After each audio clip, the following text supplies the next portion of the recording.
is it? Fine. What do you want me to read?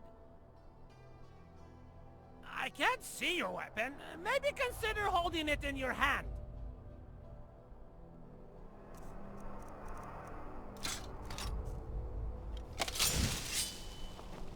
Are you going to stand there and show off your Ataxia to everyone? Or are you going...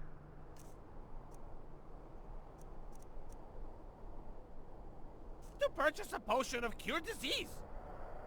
What is it? What needs reading? You want me to read your weapon? Are you okay, my friend? Oh, I see. Which weapon are you talking about? Which one? Sure, let me see. Your iron dagger has a fear enchantment on it. It will probably scare a Skeever, which is good, because I'd rather you not kill it.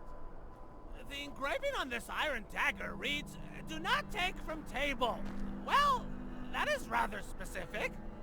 What if this dagger fell on the floor somehow? Would it be fine to take it then? I mean, if you're going to engrave instructions, you might as well be clearer about them. I would say place on table if not on table, and do not remove from table. That makes it all better, doesn't it? Of course, a thief would not care or have the capacity to read it, though you see my point.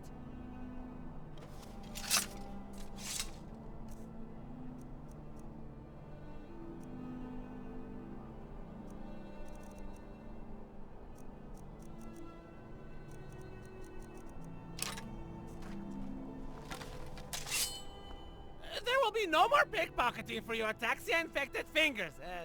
What do you want? What can I read for you? You want me to read your weapon? Oh, I see. Which one? Understood. Now let me have a look at this bow. Do you aspire to become a Draugr? I'm not sure why you choose to use this old bow. I am sure it is somewhat useful, and maybe it is slightly better than other, more simplistic bows. But I also think you can find something more useful than a dust collector used by the last Draugr you put to rest. You know, legend tells this bow's string is made of the same substance their hair is made out of. Well, it's their hair, so in a way, when you are drawing this bow, you are stroking Draugr hair. How does that sit with you for something to think about before you go to bed? The engraving on this bow reads, "Real hair." Well, that's settled then.